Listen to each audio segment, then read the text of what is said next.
Moving on to item 7.5, consideration of appointments to local area plan advisory committees for Kelseyville, Lakeport, and Upper Lake Nice. And this is a continuation from July 16th, 2024. And we have with us Director Turner to help walk us through this.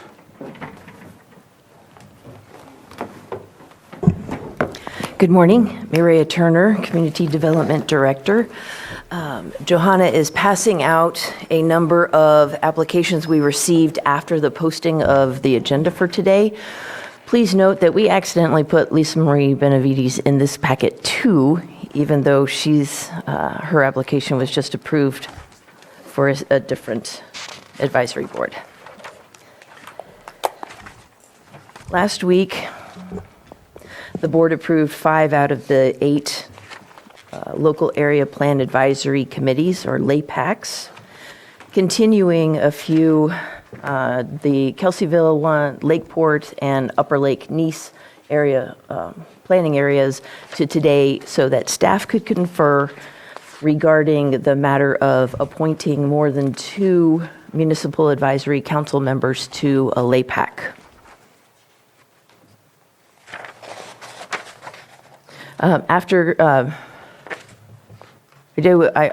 I want to express appreciation to County Council because the things that I think are so easy and straightforward, he actually thinks about longer and did come up with a number of potential issues. And so it is the recommendation today then that no more than 2 municipal advisory council members be appointed to any one given LAPAC. That's to ensure the free-flowing input on an equal basis of all members without the sort of the sense or the possibility that a municipal advisory council opinion might weigh heavier than our members of the public. So I thank County Council for their deliberation on that matter. And so before you... The board appreciates us getting an answer on that too, so we can figure out what we need to do. So thank you very much. You have before you Kelseyville, Lakeport, and Upper Lake Nice applications. Incidentally, we have received another application for Middletown, but that will be on a future agenda since it wasn't listed as a potential appointment on today's agenda. Okay. Well, let's go ahead and start with the first one on the list, Kelseyville. And either Supervisor Green or Supervisor Pyska.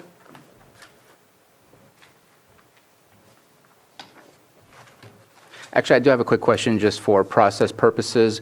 Do we have a timeline of when we received these? I know that we tried to set a deadline and just and we had a conversation about deadlines last time. Were these received in a timely fashion before Thursday's close of business, or were they received after the fact? The packet that you have separate from the listed ones were received after the posting of the agenda. Okay.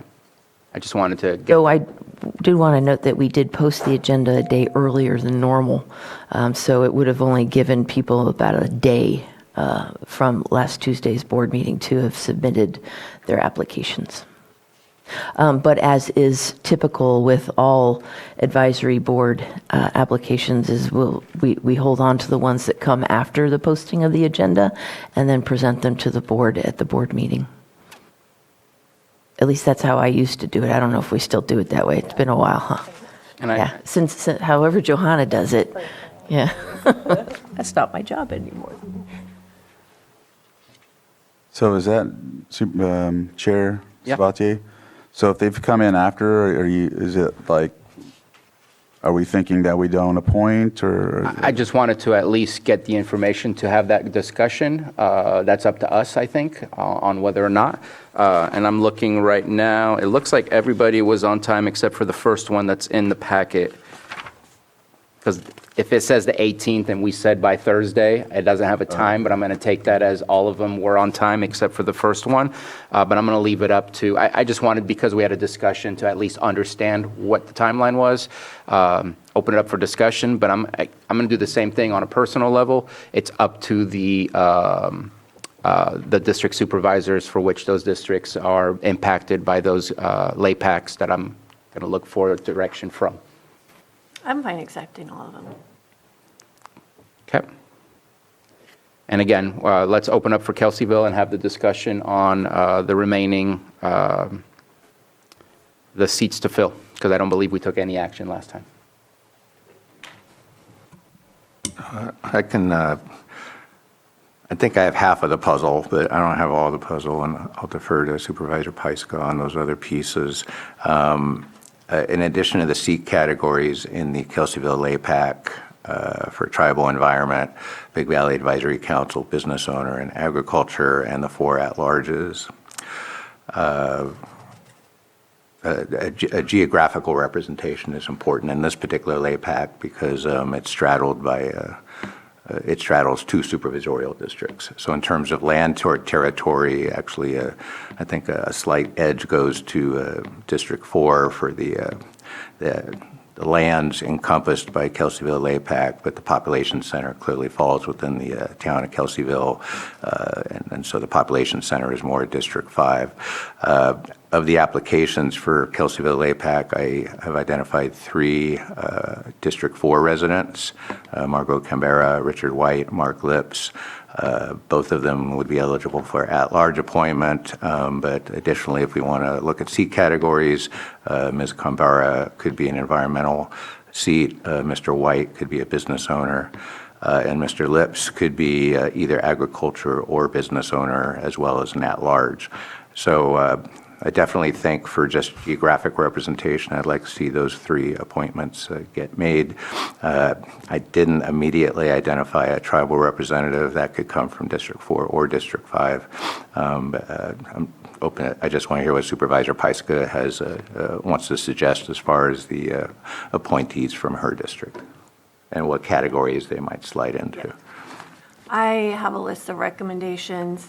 I just want to let you know that we did appoint Rick White as the alternate to the BVAC a couple of weeks ago. And then Margot is on the GPAC. So I think that we have enough applicants that we don't need to use one of the GPAC members. And then just trying to pull up Rick's. Well, we can't have Rick because he's on the BVAC. So, Well, we can have up to 2 BVACs, right? You have other BVACs coming on? yeah, so Okay. I'll give you my list.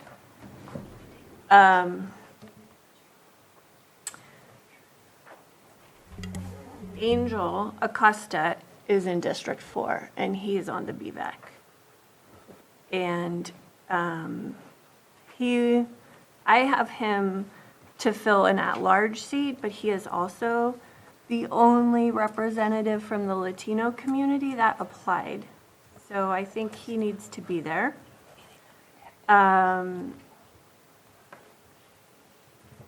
For the BVAC seat, we had 2 other applicants, Joy Merrilees and Brian Hansen, and I asked them both to weigh in. Brian is the chair of the BVAC, so I think I will go with him. Will be the BVAC. Large. So we have Angel and Brian, one of them representing BVAC, one of them representing at-large. And then for the other 3 at-larges, Elizabeth Weiss, who's very active in the PTO, was looking for a lot of different ages and diversity and backgrounds, what people do and age. Sabrina Andrus is, I've recategorized her as at-large because she is more identifying with at-large than less of a business owner now because she is working with Motherwise. And then Arnaud Hubert, who just sent in his application, brings a completely different perspective, which I think is really important. So those would be the BVAC and the 4 at-larges. Elizabeth Lincoln, and we did have this conversation last week about the tribal seat. I did ask the Big Valley Council if they had anyone when we were there to submit. Elizabeth is tribal. She's not affiliated with a local tribe, but she does work with the Big Valley for economic development. So I think she could fill the tribal seat if you all agree with that. And then Mark Borghesani and Mark Lips. How many? And then we need to keep the environmental seat open, which I do have some other ideas. But I want to keep that open because we do have Margot already on the GPAC. Is that 8? Yep. Okay. I'm sorry, who did you have in for tribal? Tribal? Weiss? Elizabeth Lincoln. Oh, Lincoln.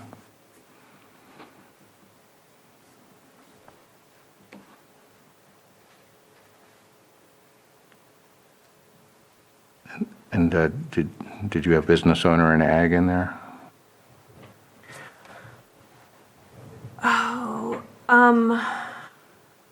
Well, Mark and Mark are both business owners.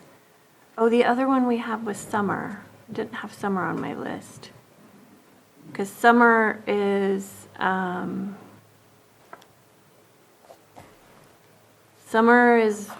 working with the Wine Grape Commission. Oh, because I had Joy as a dual seat with Ag and BVAC, but now we've gone with Brian.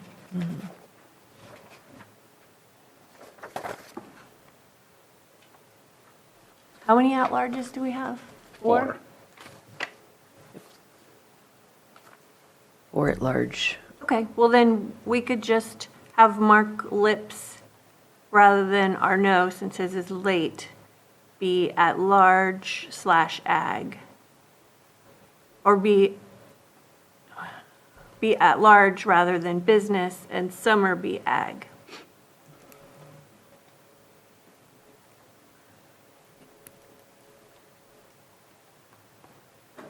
That takes you to 5 at large. If you have Angel at large, Elizabeth Weiss, Sabrina Andrus, Arnaud. Well, we take Arnaud off. Take Arnaud off. Okay, great, thanks. Well, I'd like to keep our note in there. Mark, Mr. Lips could move up to a business owner. Well, I think we should have Mark Borghesani be the business owner. Well, and again, I'm kind of struggling. There's a geographic representation here, so it's really stacking up on the 5 side. I worked really hard over the last couple of months getting people to apply, and this is a fraction of the people that I reached out to.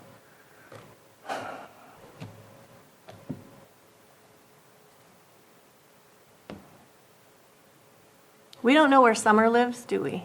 I did ask that yesterday because it's right back there. Sorry, I'm getting that for you right now.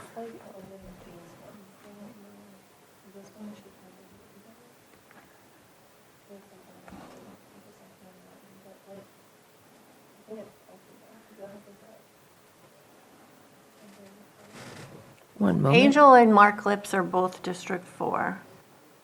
And other than Margot, those are the only District 4 applicants. Can you ask Carolyn or And did you have Hubert in there still? No, Who did you have for agriculture then? Summer. I'm pretty sure she is in Kelseyville, but yeah, let's just double check.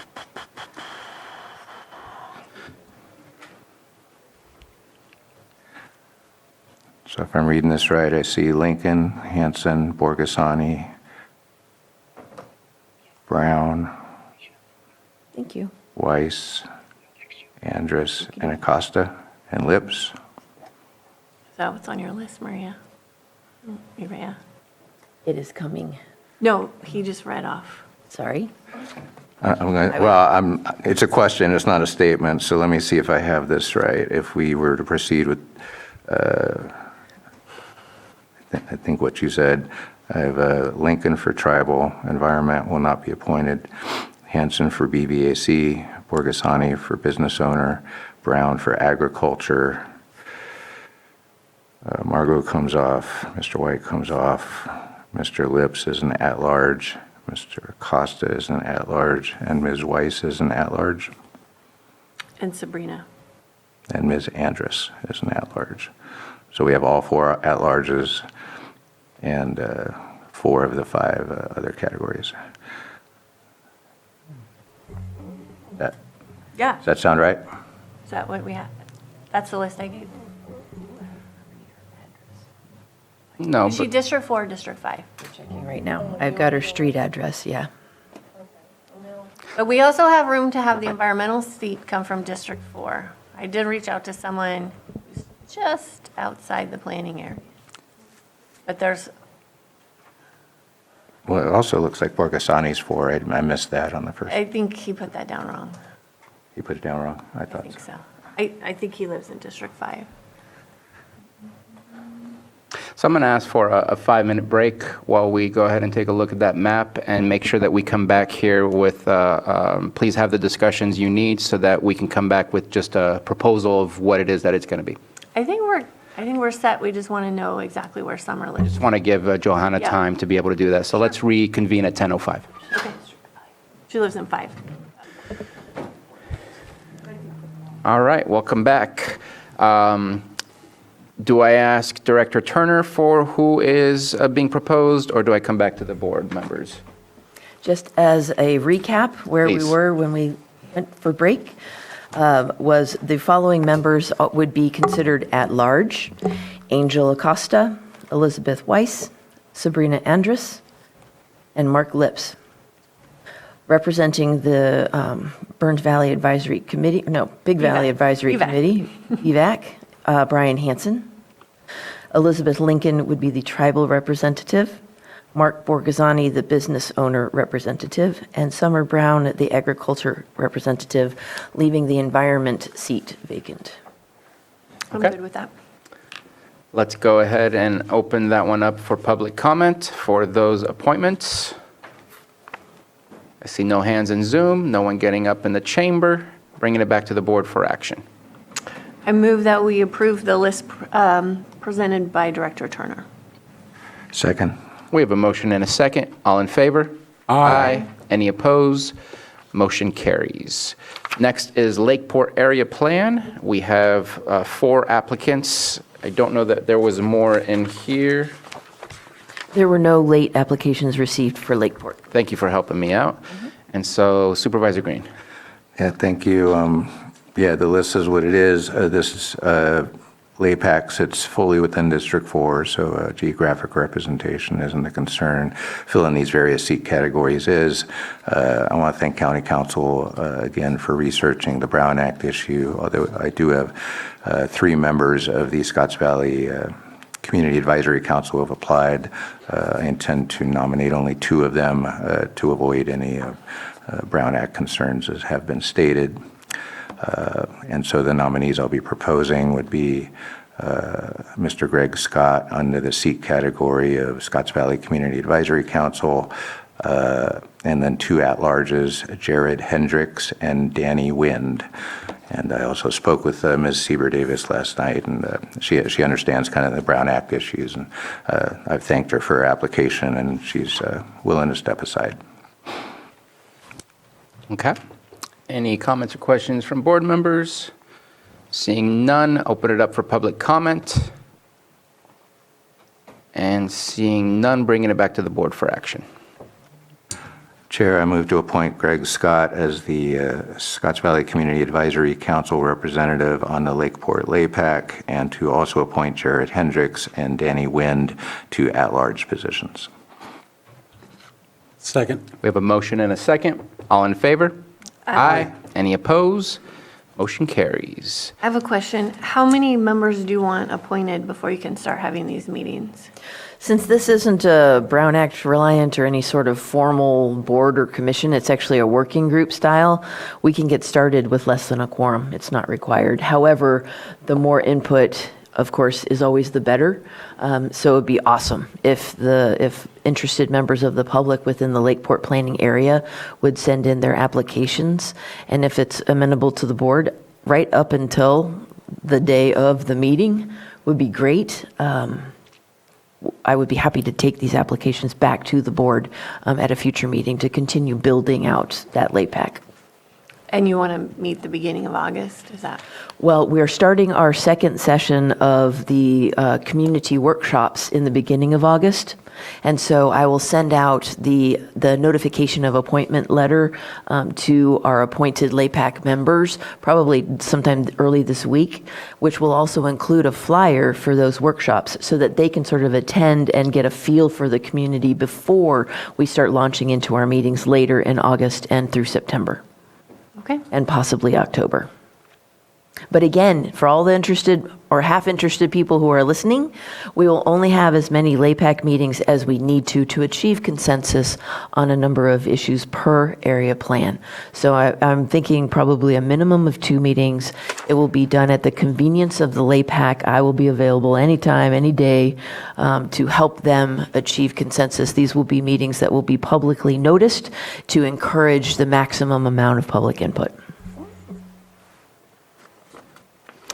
Thank you for that. Supervisor Green? Yeah, it's a parenthetical comment, but among the municipal advisory council, some of them have terms. So one reason I chose to nominate Mr. Scott to the Scotts Valley Community Advisory Council is his term will extend in the next year. So he'll be there for the full duration of the LAPAC process, hopefully, whereas we would have had some other people terming out at the end of the year. So their status would have been a little less clear. Thank you. Thank you. All right, let's move on to Upper Lake Nice Area Plan. I believe there was a couple applications in the packet. Director Turner, would you like to provide that information?